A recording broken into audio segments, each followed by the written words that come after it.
WhatsApp guys, Bihar चुनाव result देख अखिलेश यादव ने नेहा सिंह राठौर जैसी चमचियों को ओ भाई क्या हो गया मामला, देखते हैं भैया क्या है मामला। मिस्टर मुन्ना भाई की वीडियो अच्छा है तो प्लीज सब्सक्राइब वीडियो कर दे लाइक 1 2 3 गो।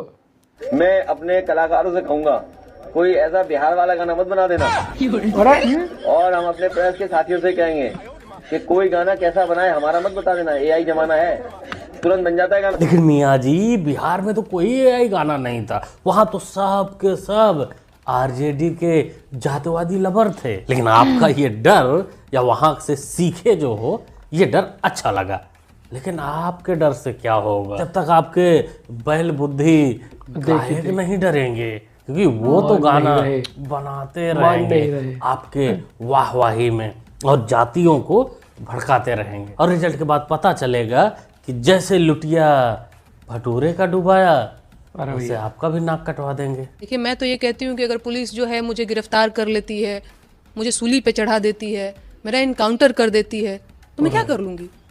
अरे मैं कौन हूँ? मैं कुछ नहीं कर पाऊंगी। गोली मार देगी मर जाऊंगी, सूली पे चढ़ा देगी लटक जाऊंगी। ओ भाई साहब, और मैं क्या कर सकती हूँ? आप लोग भी देखते रहिएगा, आप लोग खबरें चलाइएगा। नेहा सिंह राठौर को सूली पे लटकाया गया। अरे बसंती, नहीं लटकते रहे हर जगह, तेरे को तो बस लटकना लटकना लटकना। ऐसा नहीं है बाबा जी, तेरे गाने के लिए तुझे कुछ नहीं करेंगे। तब तक तो बिल्कुल नहीं करेंगे जब तक 2027 का चुनाव नहीं हो जाता, क्योंकि गाना तो तू ही बनाएगी और कैरियर जब तक नहीं खा जाएगी अपने भैया की तब तक कुछ नहीं होगा। और बाकी गाना बनाना, पॉलिटिकल लोगों को एक्सपोज करना, उनके ऊपर टिप्पणी करना, वो अलग चीज़ है। लेकिन देश के खिलाफ साजिश, देश को नीचा दिखाने के लिए बोलना और उस बयान को पॉर्की देश जैसा यूज करे, ये तो नहीं बर्दाश्त किया जाएगा। आपने अपना एसआईआर फॉर्म भर दिया? नहीं भरेंगे? नहीं भरूंगी एसआईआर फॉर्म। आप नहीं भरेंगे? नहीं भरूंगी। क्यों नहीं भरेंगे? नहीं, क्यों भरना चाहिए मुझे? नागरिकता की मैं तो नागरिक हूँ ना, मेरे पास तमाम दस्तावेज होते हैं। एसआईआर मुझे क्यों भर रहा है? पल्लवी मैडम, आपको भी पता है कि एसआईआर से कोनो नागरिकता साबित नहीं होती है। एसआईआर तो सिर्फ स्पेशल रिवीजन है वोटर लिस्ट का।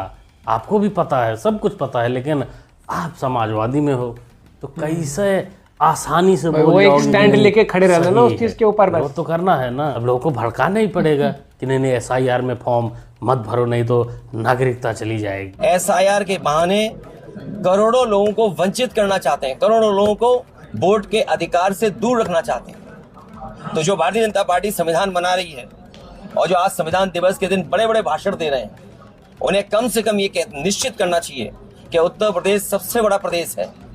यहाँ पर करोड़ों की संख्या में लोगों के वोट काटने की साजिश, षड्यंत्र और अधिकारियों के माध्यम से हो रहा है। अधिकारी जो लगाए गए हैं वो सोच समझ करके लगाए गए हैं, जाति के आधार पर लगाए गए हैं। ये बात मैं इतनी जिम्मेदारी के साथ कह रहा हूँ। मियाँ जी, इतनी ही मेहनत अगर आप जिनका वोट कट रहा है, जिनका कागज नहीं मिल रहा है, उनका कागज ढूंढने में लगा दो, उनका मदद कर दो, तो शायद ये रोना रोने की जरूरत नहीं पड़ेगी। बाकी तो गलत तरीके कटा तो सामने ले आओ फिर उसको। बनाए गए तो अगर इसका नहीं बनता तो में ठाकुर पंडित बनिया तो कम ही होंगे 2-3%।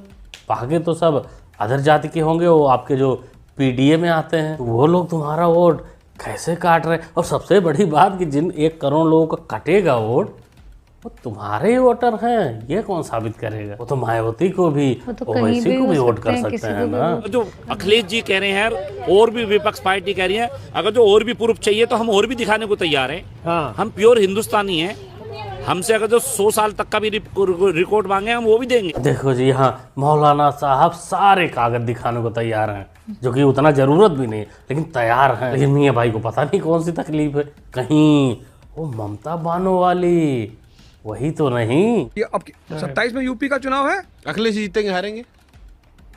अब आओ असली वाले। अखिलेश जी जिस मुद्दे से काम कर रहे हैं, बिहार का सीधा बताओ हमको जैसे ममता जो हम सीधे बता रहे हैं सीधे। हाँ। 27 हार जाएंगे अखिलेश जी। लगता है बोझा अंकल को यहाँ से रिजेक्ट कर दिया गया है कि नहीं टिकट की उम्मीद नहीं है, क्योंकि एक जगह टिकट लेके तो इन्होंने बंटाधार कर ही दिया। इसलिए अभी से काम पर लग गए हैं कि 27 में अखिलेश नहीं आएंगे, जो आएंगे वहाँ से शायद टिकट मिल जाए। अरे जिसके साथ रहते हैं उसको भगवान बना देते हैं। कृष्ण के अवतार घुघरू सेठ को यही तो जरूरत बताया था था। ना। लेकिन आज की स्थिति ये है कि हम आपके हैं कौन? अब आजीवन आप के ही रहोगे, आप कहीं रहे, आप कहीं रहे। आजीवन। आज एक तो सोशल मीडिया बहुत अभी कोई पुराना वाला सब निकालते, ये भी निकालेंगे लोग, आप ना हो मतलब कि जो हम आपके सामने हैं कौन। बैठे हैं। कोई मतलब ही नहीं। रियलिटी आपके अभी भी है। नेता है, अब तो नेता हमसे है। ये सवाल ज्यादा अच्छा होगा कि हम आपके हैं कौन, कि हम आपके हैं कौन। सागेन अपनी औकात जन समर्थन देख लिया ना? तो लगता है कि उसी टाइप का जेनजी आंदोलन जो अभी नेपाल में हुआ, यहाँ पे हमारे देश में हो सकता है। होगा। क्यों होगा? नहीं होगा, आप ये देख फालतू लीजिए। बकवास है, भविष्यवाणी है 2025-26 की भविष्यवाणी है। ये फालतू जो भविष्यवाणी चीज है। हम लोगों ने जीवन में कभी नहीं देखी, जी। वो चीज आज अब हमको देखने मिलेगी। और आने वाला समय ऐसा होगा कि चुपचाप घर में बैठना पड़ जाएगा। आपकी भविष्यवाणी तो मुझे भी डराने लग गई कि चुपचाप घर में बैठकर देखना पड़ेगा। सरकार भी जानती है, मोदी जी भी जानते हैं ये चीज को, कि भारतवर्ष में भी कभी भी जन सलाब उमड़ा जी तो सरकार गिर जाएगी। कौन हो आप भाई ना साहब भैया, की ना। बहन इतना जी, ठाली नहीं है जो कोई। नेपाल इंडिया में ये जैसा फालतू हरकत। भारत को बनाना चाहती हो। ये तो एक हिसाब से देखा जाए तो सीधा सीधा भड़काने वाली बात है, भड़काने वाली बात। धमकी देने वाली बात है। एस्ट्रोलॉजी के नाम पर तो कहेंगे कि ये सपना तुम्हारा सपना ही रहेगा, और ये एस्ट्रोलॉजी जो तुम भविष्यवाणी कर रहे हो वो सपने में ही रहेगा। बाकी हम तो कहेंगे इन सब झंझट से दूर रहो और अपने मेकअप आर्टिस्ट का सैलरी समय से दिया करो। नहीं, सबसे पहले सीधी विद्रोह बात। वही करेगा। इस बार इलेक्शन में कुछ नहीं हुआ है मेरे दोस्त।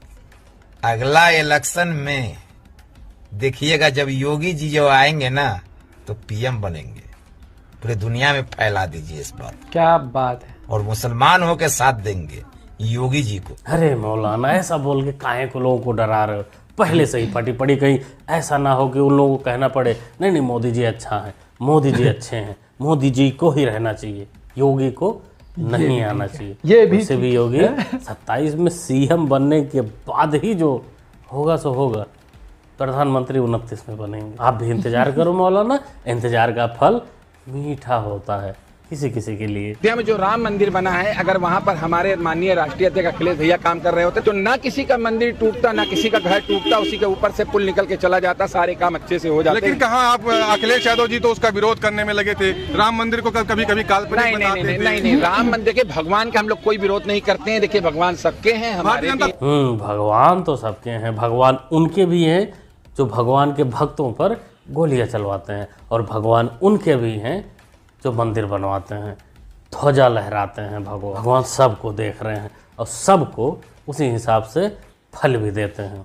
बाकी तुम्हारी टेक्नोलॉजी कुछ अच्छी थी, नया अपडेट करके लाई हो कि अखिलेश जी होते तो हवा में ही पुल बना देते, किसी का घर नहीं टूटता, अपने आप रोड पिलर भी हवा में उल्टे चौड़े लगते हो हैं जाते। आप जैसे भी हो ही वो दोनों से खोद देते, जेसीबी की भी जरूरत नहीं पड़ती। टेंशन मत लो मियाँ, मौका अखिलेश जी को अभी मिलेगा। अरे सामने मौका पड़ा है, काशी मथुरा का ही मंदिर बनवा लें, ऊपर फ्लाईओवर बना के हवा में टांग के, तुम्हारे जेसीबी से खुदाई करवा के। ये जानने आए हैं, मोदी योगी लगातार अयोध्या आते रहते हैं, आज भी आए, ध्वजारोहण करके गए। तो है, कोई दिक्कत है उससे? बहुत दिक्कत है जी। रोड रास्ता बंद रहता है, रोड सब रहता है, दुकान बंद रहती है, गरीब लोग कहाँ जाए। आपका कारोबार और ज्यादा भी तो हो गया है, बढ़ नहीं गया जब से मंदिर बना है? सामान नहीं खरीदते? नहीं क्यों नहीं खरीदते सामान? तो सामान खरीदने वाले खरीदते हैं ना, सब दुकान पे तो नहीं खरीदा जाता है। सबसे तो खरीदते। देखो चाय बंद कर दिन है, चाय बेचारे लोग वही है, चाय बंद है। अच्छा, जो मंदिर मस्जिद का विवाद चल रहा था वो ज्यादा ठीक था या आप सुलझ गए अब ज्यादा ठीक है? हमारा वही ठीक था, विवाद ही ठीक था, जी। विवाद नहीं सुलझना चाहिए था। मानसिकता देखो, सिर्फ इनको मानसिकता। क्या पता इस तरह से। जहाँ भी ऐसे काम होते हैं, यानी चौड़ीकरण होता है, कुछ चीज़ विकास किया जाता है तो फिर तकलीफ होती है, लोगों के घर टूटते हैं, सब कुछ टूटता है। कुछ दिनों के लिए, समय के लिए लोग इधर उधर बिखर जाते हैं, वो अलग मैटर है। लेकिन इनका मैटर कुछ अलग है। ये चाहती थी कि मामला ना सुलझे, ऐसा नहीं कि ये सुलझाना भी नहीं चाहती थी, सुलझाना चाहती थी, लेकिन पक्ष में इनके फैसला होता तब ये मानता। अब इनके विपक्ष में फैसला गया तो कैसे माने? बस ये मानो कि ये राम का ही खाती हैं और राम से ही नफरत करते हैं, उन्हीं को दिन रात गाली देते हैं। सर, अगर हम ये जानना चाहें कि पब्लिक ये जानना चाहे कि समाजवादी पार्टी में नंबर 2 पे कौन है? अखिलेश यादव सर्वे सर्वा हैं, अध्यक्ष हैं, सीएम कैंडिडेट हैं, पीएम कैंडिडेट, जो भी आप दावा करें वो सारी चीजें। नंबर 2 पे ऐसा कोई नेता आपको लगता है कि जो नंबर 2 पे हो? समाजवादी पार्टी कार्यकर्ताओं की पार्टी है। ये नंबर 2, नंबर 3, नंबर 4 ये कोई भारतीय जनता पार्टी नहीं है। जब पार्टी कार्यकर्ताओं की होती है तो पार्टी में जो कार्यकर्ता होता है वो नेता होता है, और समाजवादी पार्टी नेता बनाती है। मैंने समाजवादी पार्टी की फैक्ट्री में तो नेता बनते हैं। यही तो सवाल है कि परिवार के सारे सदस्य एमपी एमएलए बन जाते हैं। समाजवादी लोग नेता बनाते हैं। पदौड़िया, तुम क्या हो? तुम तो दिन रात बीजेपी में बन रहे हैं, बैठकर सिर्फ गाली ही जूता लात खाते हो। नेता तुम तो नहीं बन पाए। नेता, मुख्यमंत्री, अध्यक्ष हो गया, या जितने भी बड़े पद हैं सब में तो अखिलेश मियाँ ही हैं और वही रहेंगे।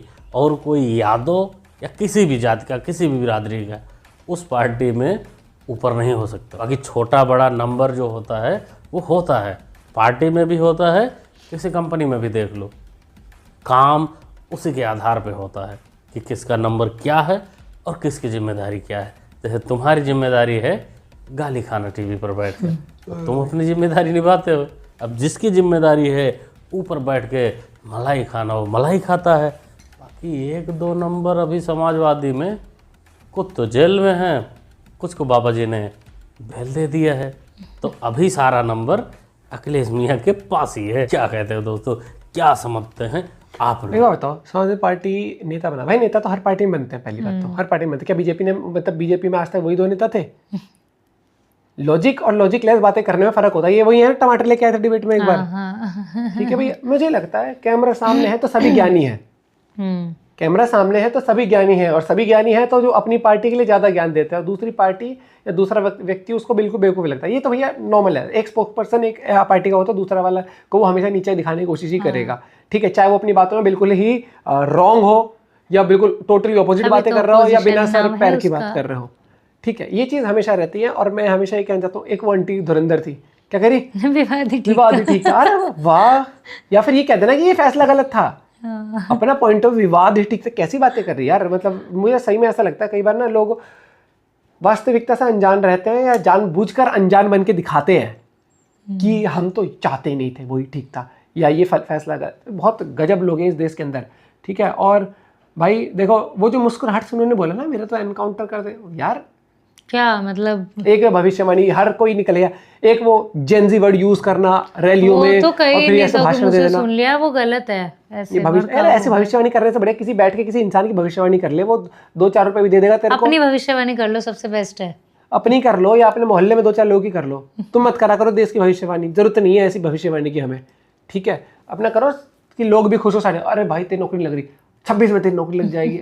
ये बचकांड बातें मत करा करो देश के बारे में। हमेशा मैं कहता हूँ ये बहुत मतलब कि क्या मतलब फैलाने के चाहते हो, डर फैलाना चाहते हो, या ये कहना चाहते हो साइंस पागल है, सब पागल है, दुनिया पागल है, लेकिन तुम ही ठीक हो हर चीज़ में। ये चीज़ बिल्कुल एक्सेप्टेबल नहीं है जो इस तरीके की बातें कर देते हैं। बिल्कुल मुझे नहीं पसंद आई भाई बिल्कुल भी ये वाली भविष्यवाणी होगी, जेनजी होगा, ऐसा होगा नेपाल वालों। ये ऐसा जेनजी वर्ड पकड़ लिया है।